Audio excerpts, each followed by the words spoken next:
So, Jeff, you want to come up real quick? I've given him a couple of minutes to talk about Your Voice, which is a new PAC. Look, he's timing himself. He's like, I am Toastmasters. I am not going. I guess Mike, give me a minute. When you see a minute and a half, can you just throw up your hand? First off, I want to talk to you. There's a couple of flyers out here. Parliamentary procedures. Toastmasters will be given 5 sessions on parliamentary procedures. So we all know in any form of government, nonprofits, organizations like this, we all use Robert's Rules of Order, and they can stop you dead in a meeting if you don't know Robert's Rules of Order. So if you want to go ahead on the 18th of May at the Hardesty Regional Library here in Tulsa, they'll be giving a 75-minute course on it. And then that's special procedures, and so that's all I have to say about that. We don't have to buy the book, do we? You don't have to buy any books. Everything's free. There'll be cards handed out for you, but good question. Now, how many people here, raise your hand if you know your school board representative by name? So we have 3 in here. So 3. And that's why I said by name, because I think I would have got it. School boards is very important. They teach our children. They indoctrinate them. And right now, we want to get them some kind of type of Christian education, or maybe a different viewpoint than they have now. So we're trying to get school boards at Your Voice. We're mainly looking for candidates right now. It's low-hanging fruit. How many people here are afraid to run because of the skeletons in your closet or the mud that will be slung at you? I hear that quite a bit, but nobody knows who the school board representative is except for 3. Nobody will know who you are either. Okay? So this is an excellent opportunity. Mike has maps over there where who's running. So after this, come and talk to us. If you've had any inclination of helping children out or getting a better education for your children, and maybe even audit the school boards. Instead of paying $3 million for $1 million school. City of Broken Arrow got audited a few years back with air assurance and all that stuff was going on. They never released that audit. So we want to get people on the school board, and we're not trying to take over everything all at once. Just just a little bit at a time, like the liberals did it. That's all they did it. They did it one chunk at a time. So when one person gets elected, we're just going to say, hey, we want to get this science class in here. It's already approved. And what do you think? So he just talks to 2 or 3, and boom, we get a science class in there that's fair and it's balanced. And so if you want to talk to me or Mike, we have sign-up sheets for volunteers, and if you run, we will knock on doors 24/7. Well, maybe not that much, but we'll knock on doors for you if you're good conservative. I don't want you knocking on doors in the middle. Trust me. So I hope I didn't go over my time. Don't take my notes. Oh, I almost stole your notes. I just wanted to see if she was on up. That's so right. Thank you very much. Thank you. One Voice is a new PAC. Go ahead, Tim. Thank you, Jeff. In the time frame when the schools are saying they lost $12 million, you know how much they gained in property taxes? $10 million.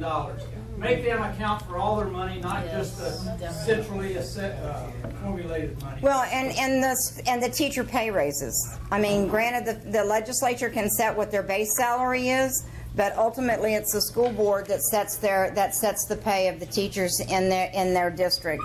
Dan? Rhonda, I discovered some amazing things going door to door. I talked to a 9-year school board member from Union. Her last name is McAdams. And in our discussion, I asked her how much money per student is spent in Oklahoma. And she says, oh, it's $3,000 per student. It's 12. I was talking to Dave Rader. He says if you take all the money that goes in, it comes to $12 million per student. 12,000, yeah. 12,000. 12,000. But you see how a 9-year school board member is so indoctrinated that they're only off by, per quarter, $9 million. But it's amazing that the media has been able to spread this message, and somebody in our party has to stand up. Our legislators, our state chairman, somebody's got to stand up and say, "Wait a minute, that's not true." Right. And I don't know why our guys are gonna get knocked down like bowling pins if we keep letting this rhetoric that's on the media every day continue without defending our position. It's true. You're right. Let me say something. Our website is yourvoiceok.org. Okay, do you hear that? Sign up and volunteer on it. It's a new PAC, and their goal is to start taking it back in our neighborhoods, and that's starting with the school board. And so their website is yourvoiceok.org. So if you want to volunteer your time, your treasure, or your talents, I'm sure that they would be more than willing to have you join them. So I applaud you guys for what you're doing. I really do. I think that's a wonderful thing. Yes, Peggy. Well, some school districts are decided by as few as, what, 20 votes?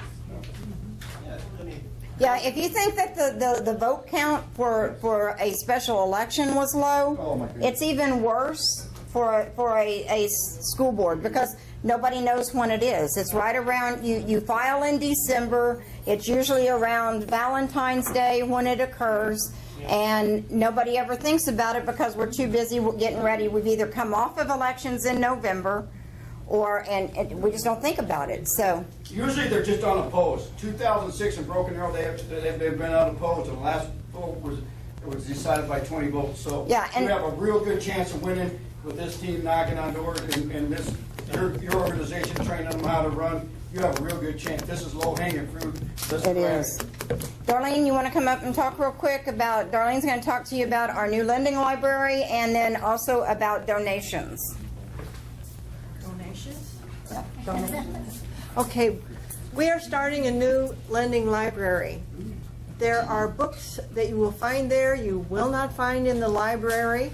And if you are now tired of watching television and seeing propaganda and fake news, maybe it's time to go back and read again. And here's how it works. And by the way, we have lots of DVDs also you won't find in the library. But what you do is you pick out a book or a DVD that you want. Inside is an envelope like this. And you put in the envelope, you sign it, you put your name, the date, and your phone number. And then you put $5 in the envelope and you give it to one of us. Then when you bring the book back, you get your $5 back. So it's free. The only reason we do that is we want to keep the books coming back to the library. And we'll feature different books. This particular one is The Liberty Amendments by Mark Levin. If you haven't read it, it's well worth it. So I want to be quick about this. And as far as the donation, what was it? Well, we did have the jar for donations, and it was very attractive, and people did drop money in. However, there were some people that just missed seeing the jar. So what we're going to do now is pass the basket instead. So thank you. Thank you for your time. All right, thank you, Darlene. Darlene's brought a number of great new ideas to 912, the lending library being one of them. We also have a table out there. If you have information that you want to share with everybody, let's say you read a good article in Imprimis and you want to make copies and bring it out here and share it with everyone, you're more than welcome to. We will have that available. Candidates, if you bring material for candidates, you're welcome to put it out there. However, you have to take it with you when you go. We will not be responsible for it. We will throw it away if it is left. So, but you're welcome to bring candidates, literature, and everything out here. Our breakfast is going to be on May 26th. Oh, our garage sale is still going on the next couple of weekends. So far, we've raised about $1,500. We're still looking for stuff to sell, and we're still looking for volunteers to sell it. So if you're interested in volunteering this Saturday or the next, Elaine, raise your hand. See Elaine, and she'll get you set up on the schedule. If you have stuff that you would like to bring, just contact me or whatever. You can bring it by my shop, or you can bring it by the flea market on Saturday. This is really, it's a lot of fun. We haven't done it the past few Saturdays because we had rain, and then of course the convention last week, but we're going to do it for a couple more Saturdays, see what we can do. Tom, I'm going to have you come up real quick and talk about the budget. Then I'm going to give Scott a couple of minutes to say his. And on the table also, while they're doing this, you'll see that there's some forms It's asking you your name, your address, and your state representative and your senator. And this is going to be important so that in the future, when we have you contact your House members and your state senators, that we can identify where certain people are if there's certain people that need to have a little pressure put on them. So, Tom, go ahead. One thing that I would highly encourage people to do is to help candidates for State House and State Senate. I'd say among those of us that I know are active, we've probably helped 10 or 11 legislators, people that are now in the legislature. And so when we go and see them after we've knocked doors or contributed money or whatever, and they'll have a little bit of an idea of who they are, and they tend to be pretty appreciative. And we can see from the difficulties we've got with the budget this year that we really need to be a lot more engaged. And we've talked to several legislators about starting to get together in July and August to start planning for next year and looking at where can we eliminate unnecessary spending. Another type of reform that's important is to make it easier to hire and fire agency heads. You can do forensic audits, which are being proposed now to see how they could be more efficient. But if the management of an agency is not aligned with the objectives of the elected officials, then they can, keep anything good from happening, no matter how good the audit is. And so making agency heads easier to hire and fire is a way to start getting management that is aligned with the desires of the elected officials. If there's anybody that's interested in getting involved in these talks, see Tom, because it's going to take citizen involvement and citizen ideas. I mean, a lot of the bills that they get passed are because citizens have asked them to write these bills and to pass them. Come on up, Scott, real quick. And then, so if you're interested, see Tom. We plan on starting this summer. Meeting with legislators so that we can start proposing ideas on different ideas. It's not just on the budget, but on a number of different things. And we've got Teresa Nunley's campaign that's going on, very well organized, and it's a solid campaign. She won the primary convincingly, but you can never relax until the last election and all the votes are counted. So that'd be a very good campaign to be involved in. When Dan is running, he's a total animal as far as hard work, putting out signs, and so I would encourage you to take a look at his campaign and look at Shelley Brumbaugh, and whoever else is running there. And we don't all have to support the same person. Right. We can have disagreements, and but it's kind of nice if some of us. If at least some of us have supported one of the winning people, then, at least, so we can be a little bit tactical too, as well as principled. Good. All right. Now, we all hear on the television all the stuff that's going on with the budget. And so I was really surprised to see Scott here because I thought that the House and the Senate were having to work every Friday until the end of session. But Scott tells me that the House has their stuff together. It's the Senate that's having issues. So he's not having to go back every Friday. So I asked him if he would come and talk to us just for a couple of minutes about what's going on in the budget and maybe what we can do to help. Go ahead, Scott. Okay. Let's. Tom, I can't echo what Tom says enough, but be careful what you ask for. So, as part of, if you wanted to be the Vanna White, yes. And Congressman Bridenstine will find this adorable that Oklahoma state spending fits only in this document, which printed one-sided is a couple of inches. I think if you tried to bring us the federal version, you'd need a truck. But that's another story he can talk about. Okay.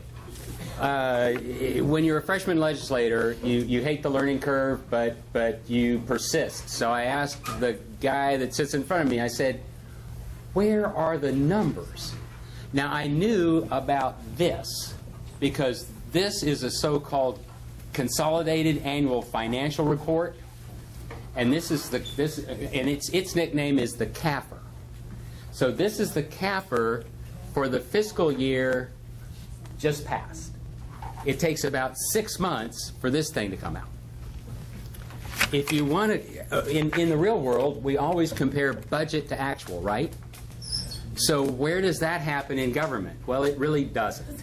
But if you want to come as close as I can tell you to come so far, the thing I asked the guy that sits close to me is, where are the budget numbers? There've got to be numbers. Someplace there's got to be unicorns, the lost city of gold, and the budget. Well, I haven't found the unicorns, and I haven't found the lost city of gold, but I have found the budget numbers that correspond to this. So this comes 6 months ahead, this comes 6 months behind. So you have to start several years before if you're going to figure out what the whole animal looks like. Your new best friend, Tom, needs to be Senate Bill 1616 from the 2016 regular session. Because, and maybe I should let this circulate, because this is just an extra copy. I mean, we about killed the printer at home doing this, but these kind of fly off the printer pretty easily. So if you want to know what the State Department of the State Board of Education got for the fiscal year we're in, you go to Senate Bill 1616 from the 2016 legislature, not from this one, from the last one. But these are the numbers we're halfway through, because the fiscal year ends June 30, the state fiscal year. And the thing that you will there are two things that if you're following Trent England and the Bogus Budget blog, you are following the State Department of Education, and you'll see appropriated about $2.4 million. Billion dollars. Thank you, ma'am. Millions, billions. It's only your What's a money. couple of zeros? So, but what you get for total monies attributed to schools, to the State Department of Education, the State Board of Education, is $8.3 billion, and they've got a supplemental, so it's higher than that. So you got to follow the money. The other line I commend to your attention is the Oklahoma Educational Television Authority, because conservatives don't think the government ought to be in the TV business, right? Right.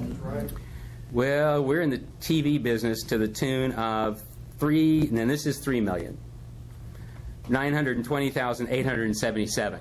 The point I want to make is that you can follow the money, and that you can see both the combination of appropriated and so-called off the top. So we can find it.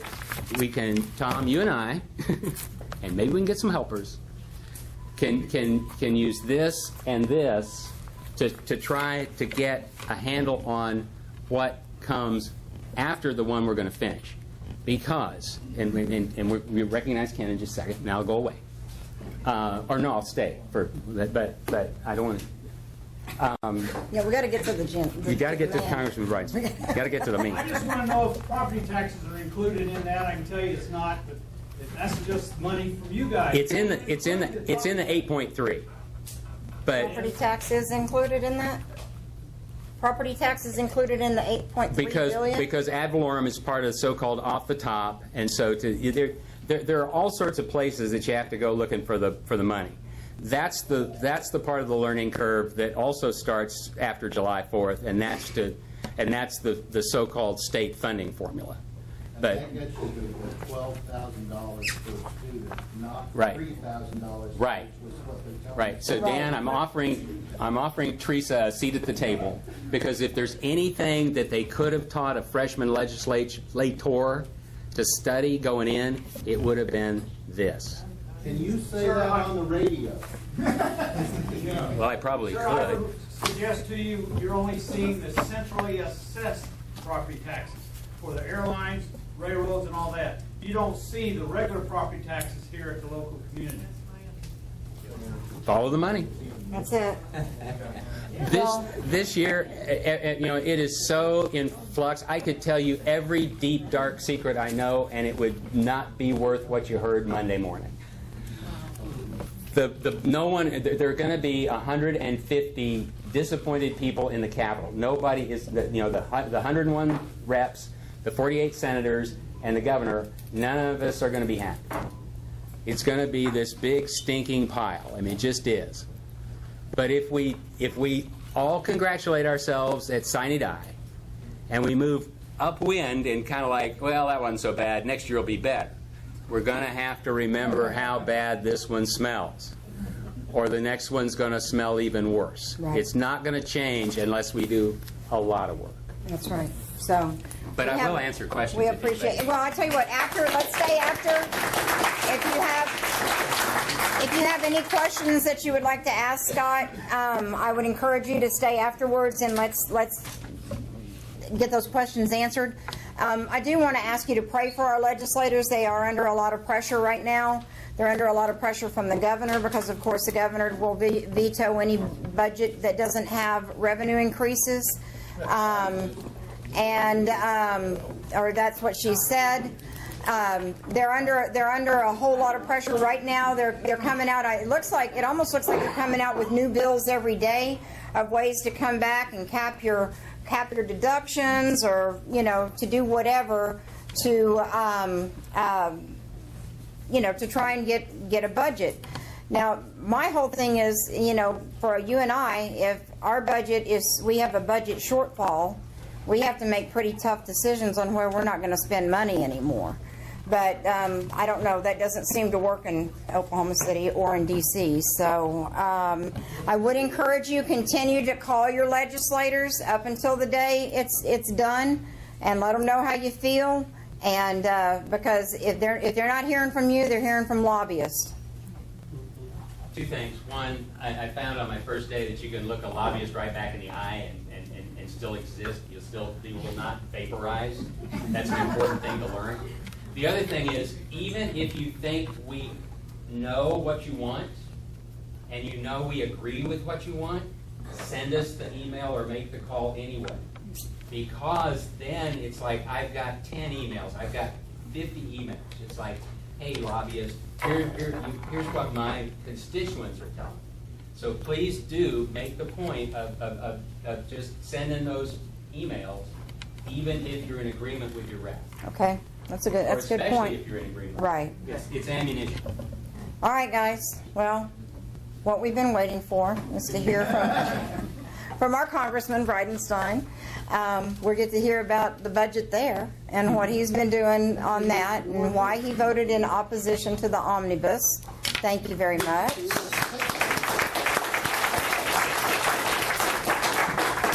We'll open it up for questions at the end, and he can take the tough ones, so don't hesitate to ask him any tough questions if you have them. But Jim, we love you and we appreciate you. You've done everything you said you were going to do, and you're a man of your word, and you're a man of honor and integrity, and we can't say thank you enough. Thank you. Thank you.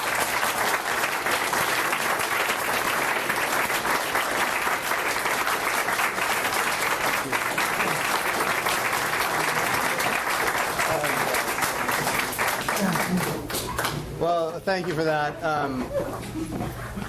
I heard Jeff earlier mention that maybe some people might be afraid of running for office, even at the local level, because of skeletons in the closet.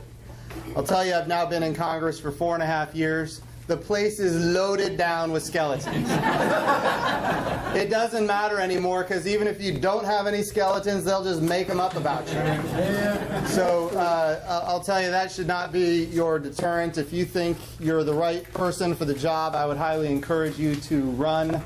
We need good people from the grassroots level, and I will tell you, if you look around this room with Ken Yazel and Scott McEachin, we have some of the best people that represent us in various ways right here in this room, and they were in this group doing these activities long before they were your elected representatives. That's why this group is important. Not only are we at this time sending people into places that are important, and I think everybody just saw Scott McEachin and Ken Yazel engage in a dialogue that we don't generally get to hear, but not only that, But now you guys are just sending them to D.C., sending them to Oklahoma City, putting them at the county commissioner level, and not only that, even better, holding them accountable once they're there. And that's the difference between this group and so many other groups. This group is willing to engage and hold elected representatives accountable for what they say. So thank you for having me. It's always good to be here. Certainly, I've been here before and I'll be here again, and I feel like I came from you, not that I'm coming to you, because so many of you in this room helped me win the race to begin with, way back in the day. So I'll talk about a couple of things, and I know there are people in this group that don't agree with me on some of these things, and that's okay. Because unlike the last town hall I did, you're probably not going to scream and shout and try to storm the stage. We had one. That's another thing I want to thank you for, because we were getting ready to do a town hall, and we've seen these town halls all across the United States of America, and these folks come with one purpose, and that is to shut it down. And we saw them organizing online from Kansas City to Dallas to Oklahoma City. No kidding, what they were talking about was disrupting and shutting down the Bridenstine Town Hall. This is what they were saying online. And we saw the numbers that they were generating. Hundreds of people that were planning to do this. Well, what was interesting is we had our options. And if you look across the country, what a lot of members of Congress chose to do is not do their town halls. And other members of Congress just stood before the angry mob and just took a 2-hour beating. Well, and by the way, these folks, they go from one town hall to the next. It's the same people at all the different town halls. I don't know if you're watching it, but that's what's going on. But they're trying to shut it down. And so number one, we were not going to let them shut down the town hall. Number two, we were not going to sit there and not, normally in a town hall, if you just do a regular town hall, 50, 100, 200 people show up. And they're very serious about the issues that they have before them, and they really want to talk to their congressman about something important. That's the purpose of a town hall. And then on top of that, when you add 500 people that are there for an explicit purpose to shut it down, what you're doing is you're preventing the 50, 100, 200 people, regardless of political affiliation, that really have real issues. You're preventing them from having an opportunity to meet face-to-face with their congressman in the limited amount of time that we're back in the district. That's what this was all about. And so I said, we're not going to shut down the town hall because it's important for that 50, 100, 200 people, number one. Number two, we're not going to just let them scream and yell the whole time. And so we started sending emails and letting people know that this activity is going on. And, as people are going to show up and try to shut it down, we need our people to show up and say, no, we want to hear from the congressman. And from my perspective, we had over 2,000 people at this town hall. 2,000 people. And from my perspective, for the first 20 minutes, the first question was about Obamacare, and I did everything I could to answer the question, just getting shouted down the whole time. But it was so over-the-top ridiculous, the things people were saying and the hateful language. I'm talking, this is real hate. This is like over-the-top, using foul language in front of Cub Scouts and Boy Scouts that are sitting on the front row. I mean, and so for 20 minutes I'm trying to get through it. And I can see there's about 500 people out there that are just shouting all of this stuff. But I can also see there's about 1,500 people that represented the silent majority. And so finally I got to the point in the question where I was like, I just got to throw some red meat to get the 1,500 people to respond to the 500 people. So I finally said, let me tell you why I'm supporting the Republican repeal and replacement. And I know not everybody in this room agrees with my decision to do that. But we stood up. But you did stand up. And what I said was, number one, it cuts $1 trillion in taxes. Number two, it still reduces the deficit by $150 billion. Number three, it gives more state control over Medicaid dollars, which could save trillions over the years. I want to give you more power, Scott McEachin. You bet I do. I don't want it in Washington, D.C. You represent me. And I can call you and have things change. Trying to get 218 knuckleheads in Washington, D.C. to do it isn't going to work. So at the end, and this was the first moment in the whole town hall where there was a moment of silence, and I had to crescendo it. I said, look, there's another reason that I wanted to vote for the repeal and replacement of Obamacare. There's another reason, and this is the most important reason, I said. In fact, I don't compromise on much, but on this particular thing, I can compromise a lot to accomplish this objective. This was the overriding thing that got me to be a yes vote. Are you ready for it? It defunds Planned Parenthood.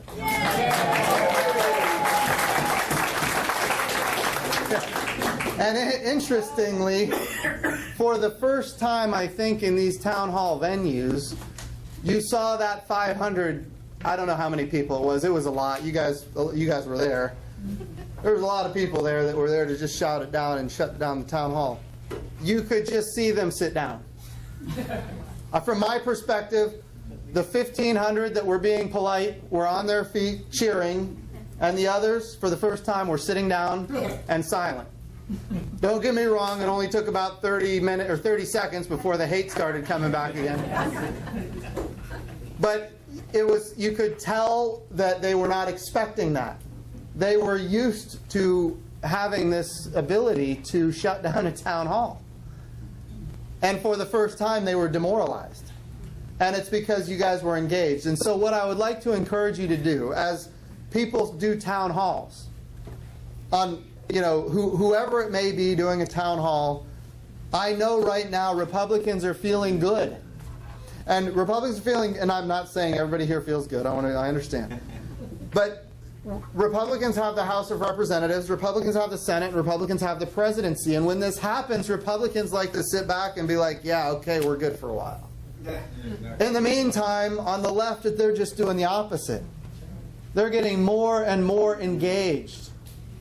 And what was great at this particular town hall is that you engaged back. And it was true that after 2 hours of this, it was brutal. And the whole time I'm on stage, I'm like, we're either salvaging a bad situation or this is a nightmare. I don't know what it is.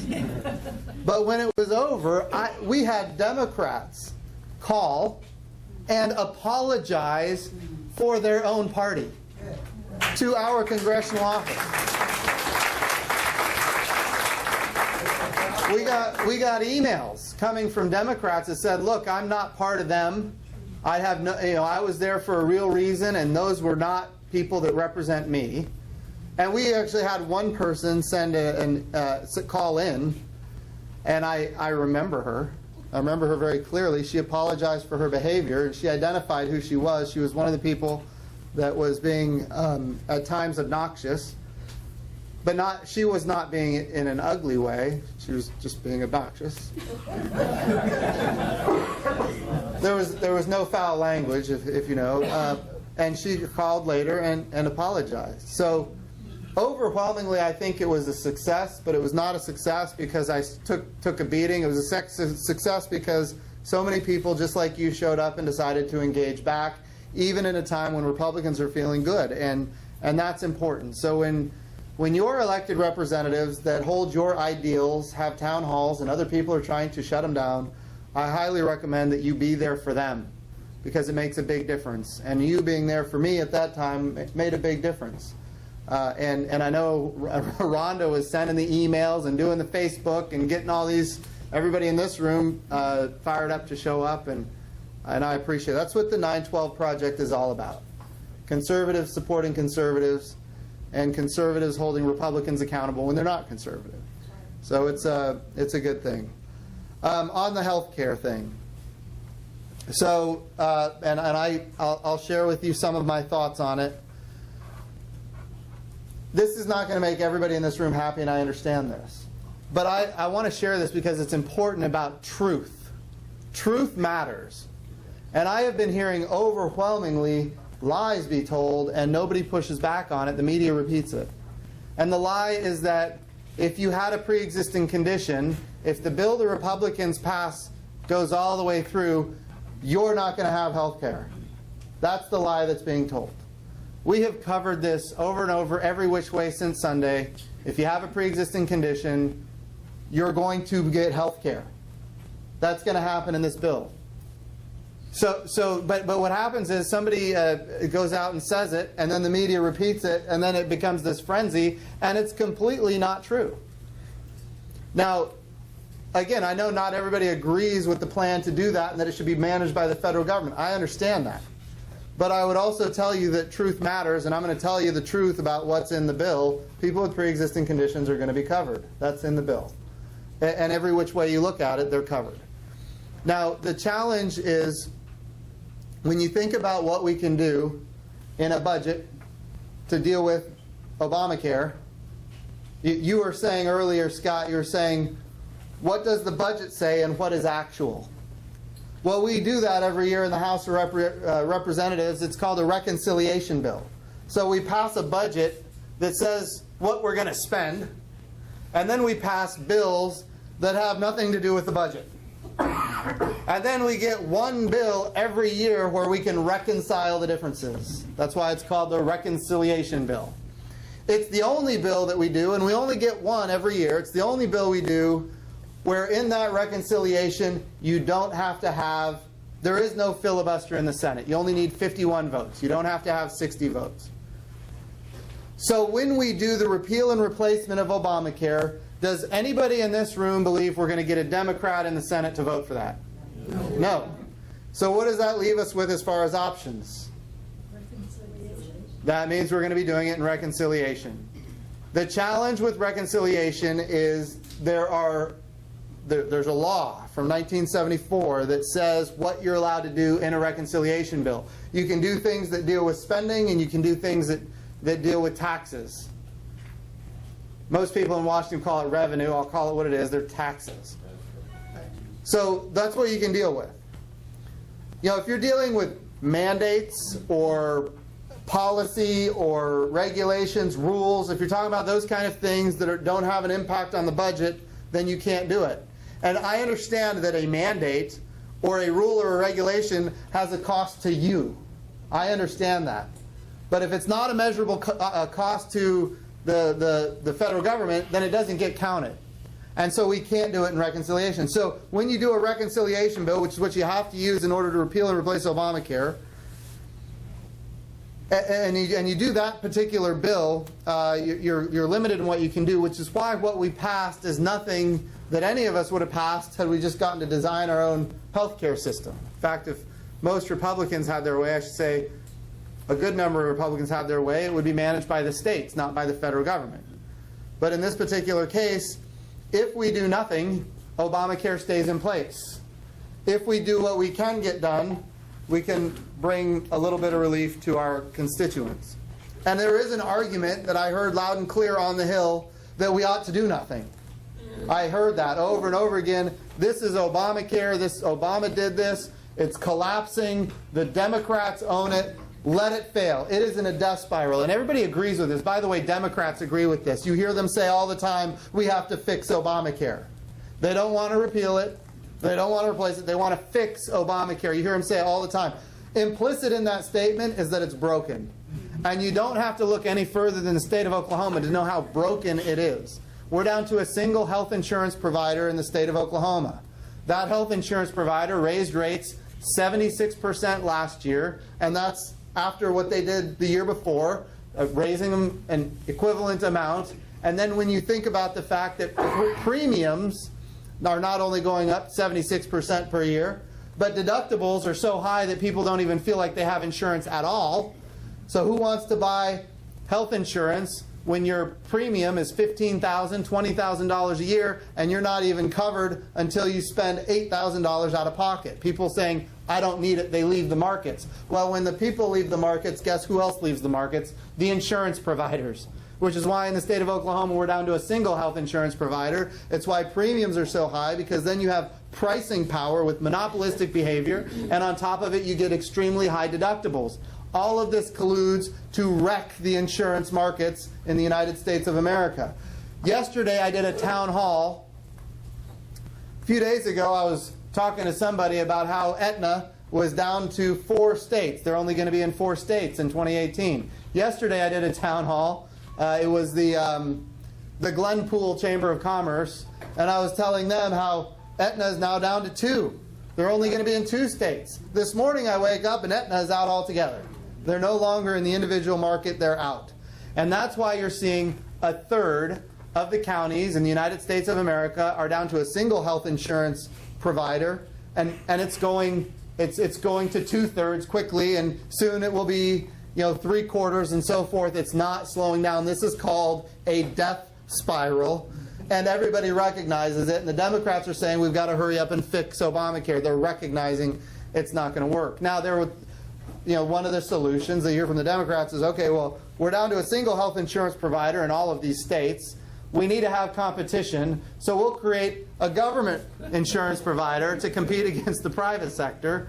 Well, let me ask you, how many times does the private sector compete against the government and win? They don't. And friends, here's the reality. Had Hillary Clinton won this election, that's what we'd be doing right now. And that is the quickest path to a single-payer system, which is ultimately what they want and they advocate for. That's how you get there. And that's where we would be right now had we not stepped up and done everything we could to get Donald Trump elected back in November. And because we did that, absolutely. And because we did that, now we're in a position where we can take us a different direction. And I'm going to tell you, this bill doesn't do everything I want to do, but it's necessary to prevent us from going the direction that they would have gone otherwise. Now, thinking about the health insurance markets, we have to ask ourselves what caused this problem. You go back to February 28th, we were going to take a vote on the floor of the House to repeal and replace Obamacare. And I'm going to eat crow here and tell you that I was on board to vote yes, because I thought that was as good as it was going to get, and it wasn't going to get any better. And I come from the school of thought that says we ought not just let Obamacare continue because people are suffering badly under it. And this is also true. I hear Republicans say, well, this is the Democrats' bill. It's not our fault. Let them own it. And it's just going to get worse, and it's going to be terrible for Democrats. I'm here to tell you that's not how it works. Republicans now have the House of Representatives, we have the Senate, and we have the presidency. It doesn't matter if we don't repeal it, it's our fault. If we do repeal it, it's our fault. No matter what happens at this point, we control every part of the federal government, including the Supreme Court. It's going to be our fault.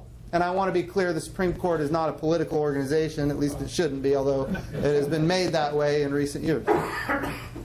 So at the end of the day, it's going to be our fault. If we do nothing, people are going to suffer and we're going to get blamed. If we do something, we got to do what we can to help everybody that needs help. Now, so I come from the school of thought that doing nothing is not the right answer.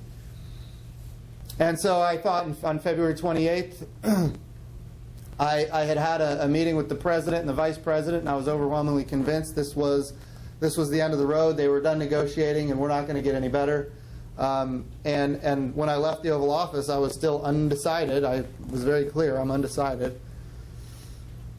But during the course of the rest of the day into the evening, I decided to lean yes. And I called my team back at home, and I said, look, if I'm going to go yes on this bill, I better tell everybody back at home right now, because there's going to be a lot of people that aren't happy with that. And while they might not agree with my decision to vote yes, they need to know that I plan to do it. The last thing I want them to believe in is that somehow I got my arm twisted on the floor of the House and caved. They need to know that I'm going into this eyes wide open. I know what I'm getting into, and even though not everybody's going to agree with it, I believe it's the right thing to do. So I put out a blog saying, this was like 3 days before the vote, maybe 2 days before the vote, put out a blog and said why I'm voting yes. Of course, I heard from Rhonda. And others. I heard from a lot of people. There weren't a lot of happy folks about that. I was happy. Oh, well, some people were happy. So here we have the situation before us. Now, they were still a lot of votes short. I want to say they were 50-some votes short at that point. And it wasn't just the Freedom Caucus, which I'm a proud member of. It was moderates as well. and arguably more moderates than Freedom Caucus members. Freedom Caucus, I was in all those deliberations, and those were not easy discussions. There were probably at that time 10 of us that were yeses, and probably 14 or so that were strong no's, and a number of people in the middle. So this was not a monolithic kind of Freedom Caucus thing the way you would read about it in the newspaper. But I would also tell you that because those people held out, when it was done and we didn't even take the vote, I was convinced it was over. And in fact, the president came out and said, we're going on to tax reform. Well, I will tell you that the Freedom Caucus then started engaging with others. And this is the important thing to remember about legislation. It's not over until it's over, and just because you set a date doesn't mean that it's over on that date. And so I'm going to eat crow here and tell you that when the negotiations started taking place in earnest, we got to a better bill. And I'll tell you how that happened. The biggest thing we hear about when you think about Obamacare is the premiums and the deductibles. That's what we hear about most from our constituents. And we've got email. I can show you the emails. Some of them aren't very happy. But we have to think about the premiums and the deductibles that we're talking about are in the individual market. So you take out employer-based coverage, take out Medicare, take out Medicaid, take out TRICARE, take out the Federal Employee Health Benefit Plan. So now just think about the people on the individual market. That's somewhere between 7 and 9% of the population. That's what we're talking about here. Those are the people who are being priced out of insurance. And their premiums are up, their deductibles are up. Here's why this is happening. In the state of Oklahoma, we used to have a high-risk pool that the state would manage. And if you had a pre-existing condition, you were going to be able to get health care in the state of Oklahoma. Under Obamacare, what they said is we're going to take those people who have pre-existing conditions, instead of having them in the Oklahoma high-risk pool, we're going to take them out of there and we're going to put them into the insurance markets. What happens when you put them into the insurance markets? Their premiums are going to go sky high, and the people that are providing the insurance, here's the thing. They know, the people that are providing the insurance, they know what the risk is. There's a 1 out of 1 chance you're going to the doctor. These are not folks that are trying to mitigate risk. These are people that are needing health care, right? Insurance is about mitigating risk. It's about hedging. It's about paying a premium to hedge risk. Health care is something else. We know these folks need health care. And we took them from a place where they could get health care, and we put them into a place where now they're getting insurance in private insurance markets. And in a normal insurance market, let's say you drive a Corvette and you've got 20 speeding tickets and 5 wrecks under your belt. Your insurance is going to be really high. Same thing with health insurance. These folks, their insurance would be equal to their cost. Why? Because we know that they're going to have a procedure, that they're going to have to go to the doctor. We know what their expenses are going to be. So their premiums will be too high. So under Obamacare, we put those folks in the insurance markets, and then we created the community rating. The community rating says you can only charge 3 times as much for the most costly health insurance can only be 3 times as much as the least costly health insurance plan. So all of a sudden, the people who paid the least in health insurance, the people who are in many cases young and healthy, those folks had their premiums skyrocket. I was with somebody yesterday, and they told me they have a daughter in their 20s, and she had a $125 a month premium, which sounds crazy low, but under Obamacare, it went up to $425 a month, and her deductible was still $6,000 a year. She felt like she had no health insurance. What is the rational decision? In her case, she was like, you know what? I'm out of here. She wasn't going to buy it. And oh, by the way, because of this guaranteed issue program with pre-existing conditions, if you get sick, you can then get health insurance. So she left the market. Now, this is what happens across the entire country. And when people flee the market, who else flees the market? The providers flee the market because they can't make the money. This has crippled, it has destroyed the insurance markets in the United States of America. And I think most of us in this room understand that this is where we have gotten to. So, what we did on February 28th until the day we passed the bill is we started thinking, how do we make the insurance markets work again? How do we bring back all of the providers that have left the markets? Well, we need to take the folks with pre-existing conditions and put them into high-risk pools. Have them covered in a different way so that the insurance markets will work again.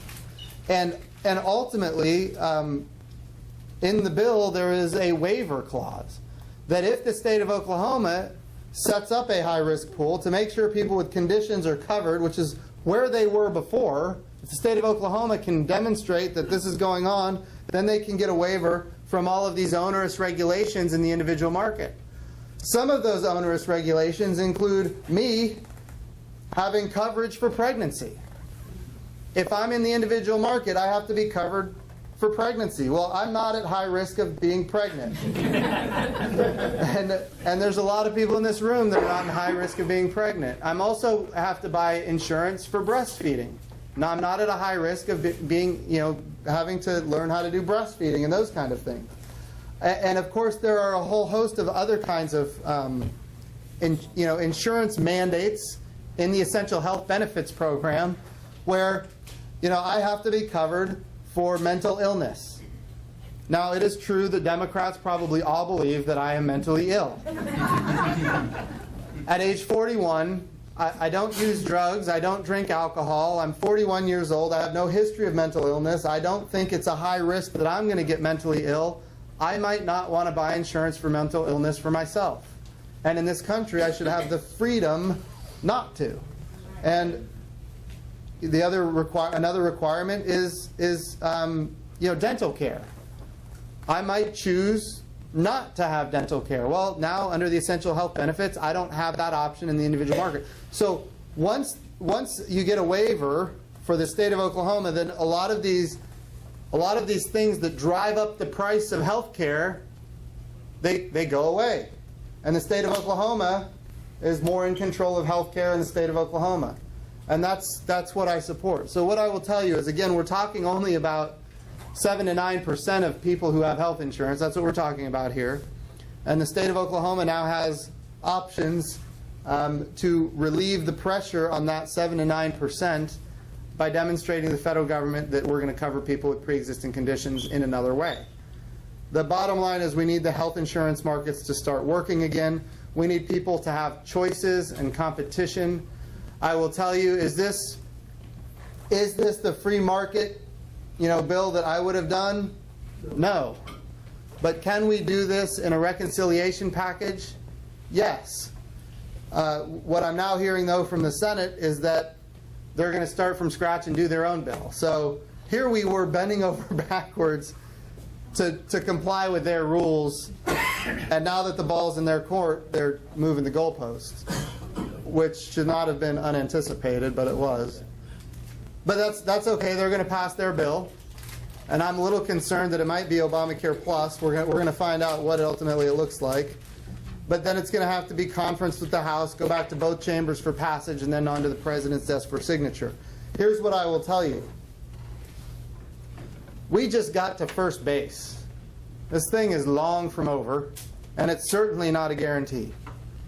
But I will also tell you that what we did is better than allowing Obamacare to continue to collapse. And a lot of people can argue over whether or not this yes vote that I just took was, constitutional or not constitutional. At the end of the day, am I willing to go forward and let Obamacare just continue to punish people? That's what I had to vote on. And I decided not to. So, again, we're just at the beginning. So that's a little bit on the Obamacare stuff. I heard it from a lot of you, and not all of it was pretty. But it's necessary, and I appreciate it, even if you weren't with me necessarily. I do think that at the end, when we improved the bill, a lot of people came on board and were like, okay, this is it. Now let's do this. And I do appreciate that as well. So that's all good. Let's see. The next big fight is going to be tax reform, I think. The omnibus, we talked about that a little bit. You guys have heard my story on omnibuses and CRs for years now. If I don't have an ability to represent you and I'm voting on a bill that came out of committee that there's no amendments, no filibuster, there's no opportunity to do any representational government on it, I'm not going to be a yes. So I did not vote for the omnibus. The omnibus did, in fact, fund Planned Parenthood. Oh, it did. I mean, I'm sorry, it did. I voted no on it. If we could get Obamacare repeal and replacement across the finish line, Planned Parenthood would be defunded for a year, at least. And then, you know, I'm not saying that Planned Parenthood would go away if we defunded it for a year, but at least they'd have to get their money from the Hollywood liberals and not from my constituents. So I think that would be a win in itself, although it would be my judgment that all life is precious and should be protected by law. Going back to the tax reform, that's another big fight that's upcoming. We're going to have a debate over how to do tax reform because, again, how many people think a single Democrat's going to vote for the tax reform? It's not going to happen. So the question is, how do you get tax reform that ends up in economic growth? That's the question. Because under reconciliation rules, we're going to have to do this in reconciliation yet again. Under reconciliation rules, it has to be budget neutral. You can't add to the deficit. You can't take away from the deficit. It has to match what we passed in the budget. Whatever that deficit was going to be, it's got to be the same when we're done. That means if you're going to cut taxes in one area, you got to plus up taxes in another area. Now, historically, we have used the Congressional Budget Office to score these things. They do static scoring, meaning that if you cut taxes, you can't determine that the economy is going to grow, even though everybody knows when you cut taxes on a business, the business chooses generally to reinvest money back into its own business, to open up a new shop, to invest in research and development, to do things to make their products better, more efficiently, to drive down costs. All of these things happen when you do a tax cut, depending on how you do it. And we know that, but yet we can't score that as though we are going to have economic growth. And of course, with economic growth means more revenue, I just used that word, coming into the federal government. So here's what's important for everybody in this room to know, and if you're going to engage on something, here's where you engage. Is the static scoring statutory? That's the point. It's not. The 1974 Budget Act does not tell us who has to score this. It can be dynamic scoring, which means when we score it, if the economy is anticipated to grow, then we ought to be able to anticipate more revenues to the federal government. And when that happens, we ought to be able to get a tax cut rather than a tax cut followed by tax increases. And so that ultimately is the direction we need to go, and that's going to be, I think, a fight on Capitol Hill. So if you want to engage, I think that's an important place to engage. Focus on dynamic scoring. Don't accept the fact that for every tax cut we have to have a tax increase. That's not the right answer. So who do we need to contact regarding that, Jim? All we need is tax cuts. Don't increase on anybody. Yep. Who do we need to contact on that? Who do you need to contact? Well, I would tell you to contact me, but I already know this. I mean, do we contact the president? Do we contact, I'll tell you that the president wants cuts. Right. This isn't a question for him. He's in business. He knows what he does when he gets tax cuts. He grows his business. More people get jobs. You have economic opportunity, and the economy grows. Right. This is a CEO president acting as a CEO as president, so he gets it. I would say that maybe there are people who are advocating for tax increases in various areas.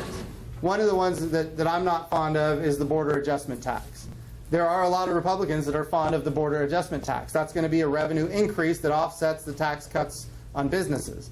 I don't think we ought to be doing that. If we do dynamic scoring, we don't have to raise the revenue with the border adjustment tax. Why don't we vote the tax cuts that Ronald Reagan had in? Because it made the country go from huge deficits to huge surplus. So Ronald Reagan had Democrats in the House and the Senate willing to vote for tax cuts, and that's how he got them done. And right now, we don't have Democrats willing to vote for tax cuts. All they want to do is tax more. And so that, When the Senate had collegiality. right. And this idea that tax cuts result in economic growth did not come from Ronald Reagan. It came from John F. Kennedy. It used to be a Democratic idea. I can argue that. Yeah, no, I'm with you. I get it. Now, what we have to do here, because of the Senate rules, they can filibuster any tax cut we put down. And so we're going to have to do it in reconciliation, and now we're dealing with the reconciliation rules again. That's the long pole in the tent here. But if we use dynamic scoring, we can actually do a tax cut and know that the economy is going to grow, because that happens across cultures and throughout history. It happens. Larry, go ahead. How's the rest of the Oklahoma delegation feel on that? I don't know. I don't find a lot of people supportive of this border adjustment tax. And I'll tell you why. Because if you buy something at Walmart, your prices just went up. And that's not going to be good for the American economy. It's still a tax. It's just a tax on consumers in a different way. And so I don't think that that's necessarily the right answer. So is the border adjustment tax just another a fancy name for a tariff? What is it applied to? So imports. You could call it a tariff, but it's a tax on imports that are going to be marketed commercially in the United States. There's two senators, two Democrat senators that you might get to vote with you. Yes. John McCain and Lindsey Graham. I'm not going to repeat that. Do you know how our senators stand on this, as far as the static versus dynamic? I don't know. I'll be honest, I don't know. Is that a place for us to start, perhaps? I think so. In our backyard? I think that's probably a good place. I would also tell you, I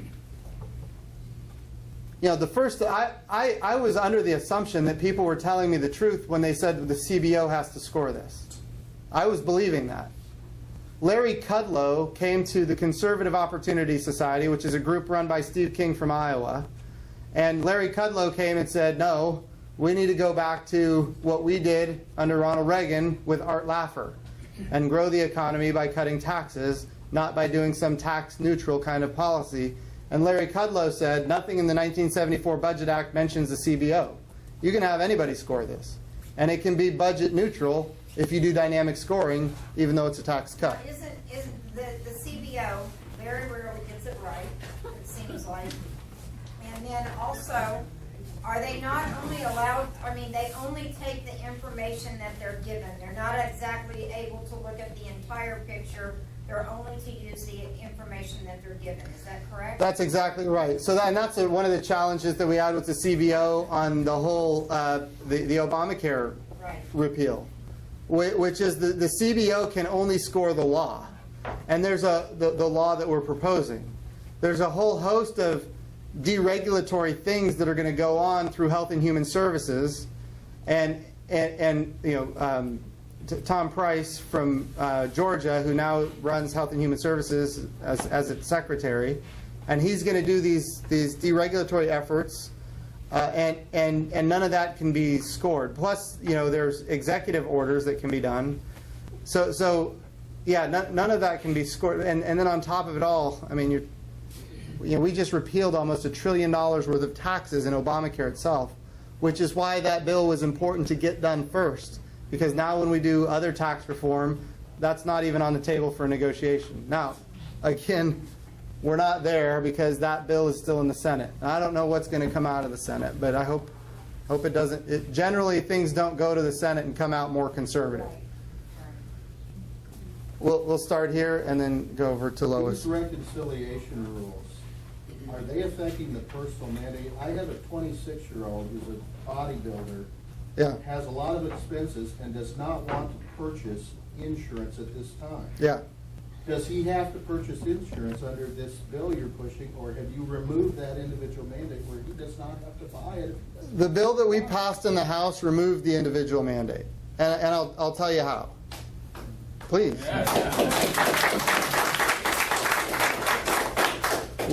So it removed the individual mandate, and here's how. Remember, the individual mandate is, and this went all the way to the Supreme Court. And here's what it is. Can they punish an American citizen for not buying something commercially available in the marketplace? That was the question before the Supreme Court. And that punishment, of course, is a penalty. And you were going to get penalized. And when they passed the bill, Obamacare, they said it's not a tax, it's a penalty. You're being penalized, just like in the state of Oklahoma. If you don't buy car insurance, you're not going to get a driver's license, right? That's a penalty for not following the law in this particular case. Now here they're saying, if you don't buy health insurance, we're going to penalize you by making you pay a fee or a fine. Well, that went all the way to the Supreme Court, and if you remember, the Supreme Court ruled that that's not a penalty, it's a tax. Well, now that we've got a ruling from the Supreme Court, it's a tax. Therefore, we can do it in reconciliation. So we got rid of it in reconciliation. It's a tax. So, yeah. Well, we didn't do it, they did it. They did it for us. So those are, yeah, so the individual mandate, the employer mandate, both gone. Yep. There was somebody else, but Donna, go ahead. Oh, Lois, you were next. I'm sorry. The dollar amount that could be repatriated, and then the percent that it's taxed at now, and then the percent that could be taxed at. That's a good question. The dollar amount that could be repatriated, there are various estimates, anywhere from $2 trillion to $4 trillion. I don't know what that number actually is, but I would imagine that when we do tax reform, there's going to be a provision that enables that money to come back to the United States of America, which would be a phenomenal thing. But I don't know what that number might ultimately look like. Do you have an answer, Tom? No. Oh, okay. Well, real quick, before I get to you, Tom, let me get to Donna, because she's been waiting patiently back there, and then I'll come to Tom. Peggy. Oh, I'm sorry, Peggy, I'm sorry.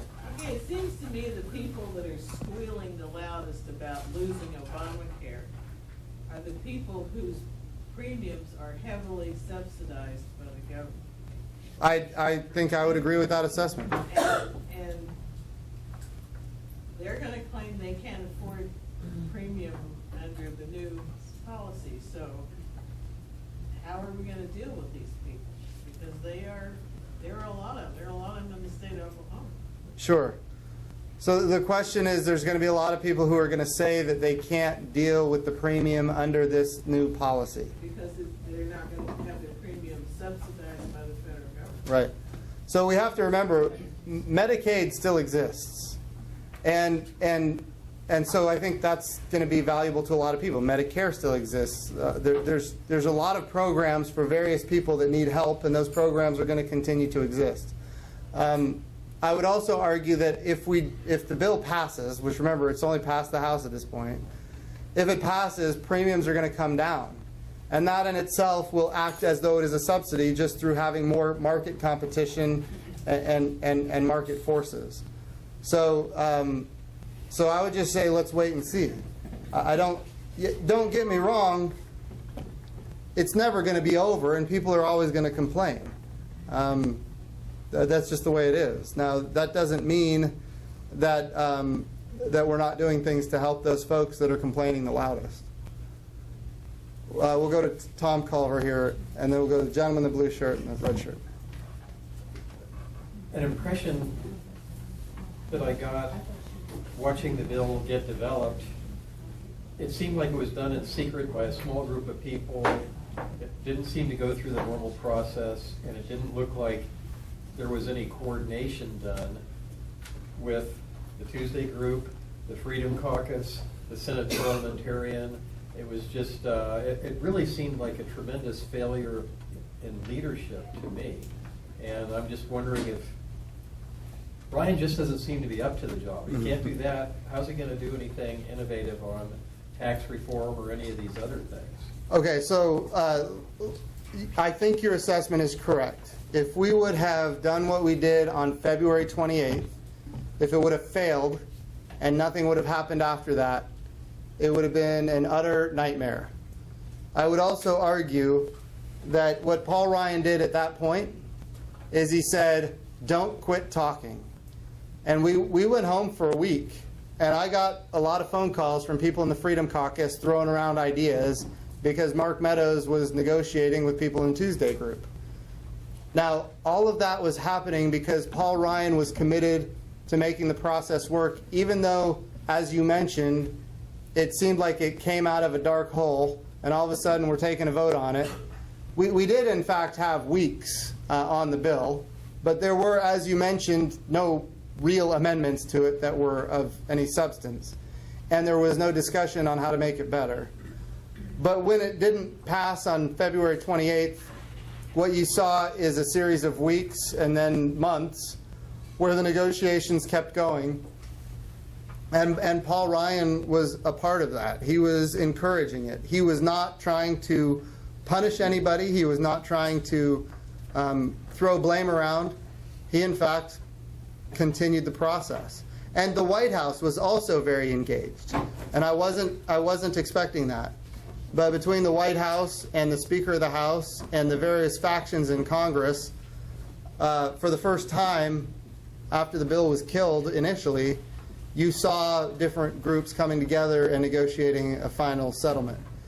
I think in the end, the process that you would hope for happened. Doesn't mean that the bill is what we want it to be, but the process seemed to work. And this was, there was a lot of people in the Freedom Caucus that were saying we need to kill the bill just because we need the process to be better. And that actually occurred too, which is a good thing. And now when we do our next big project, as you mentioned, it could be tax reform, it could be a lot of different things. When we do that next thing, we're going to know how to work with each other better.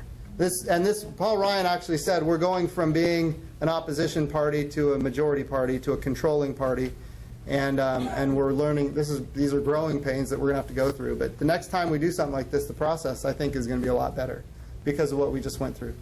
The gentleman in the blue shirt.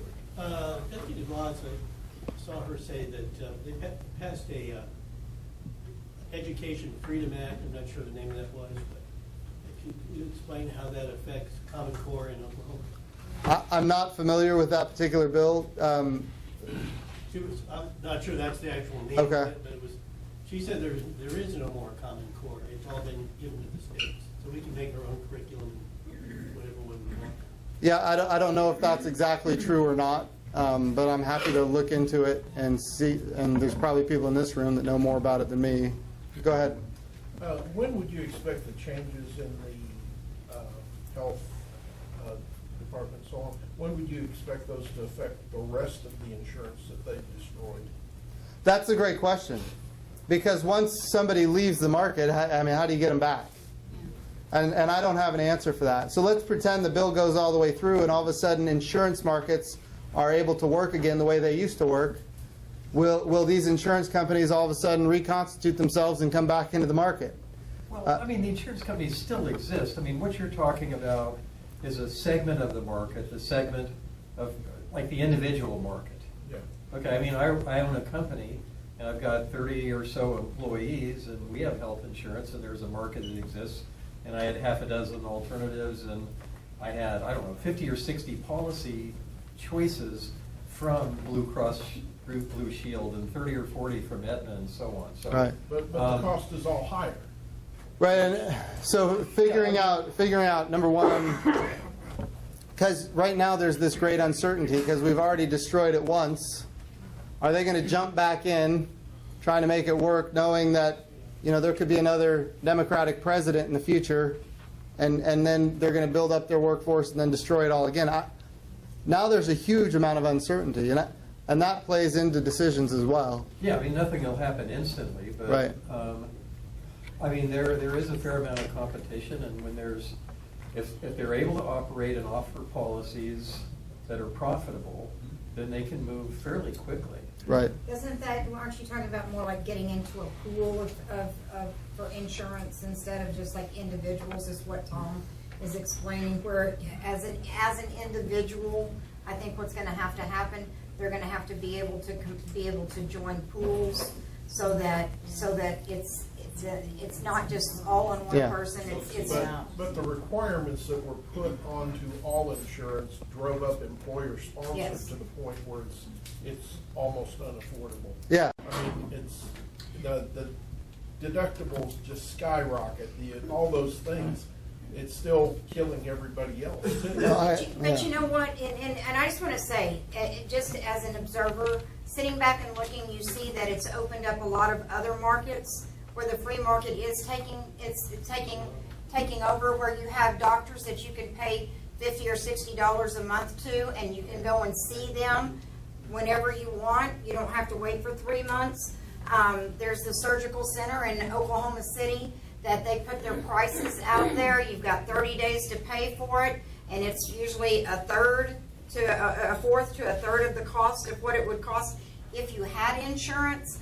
So there are other ways. We just have to be creative and innovative in what we're doing and take responsibility for it. We've all become, or at least I know a number of us have become very dependent on insurance covering our health care.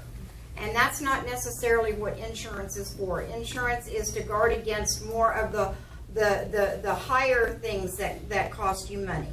So Which is really why I've taken high deductible plans every chance that I get. Right. Then you get to use that money in a way that makes Exactly. sense. So, but still the overall costs and so on, because of the things that are required to be covered, are still driving the costs up. And I agree. We're We're a small business as well, and I see the costs going up all the time. And in fact, I'm pretty irritated about our insurance right now. So It's also true that prices go up a lot faster than they come down. Sure. Prices are sticky, very sticky. yeah, So you don't ever see prices Right. down. No sales on insurance. If you get a sale on insurance, I'm I being know told you one need to more go. question. One more question. And Okay. this gentleman here has been very patient. And a couple of things. One, your theory on insurance is the best I've heard. I've been in that industry for 36 years. Oh, wow. So, Thank you. I'm for free market insurance. Let insurance companies do what they do best, underwrite risk. Right.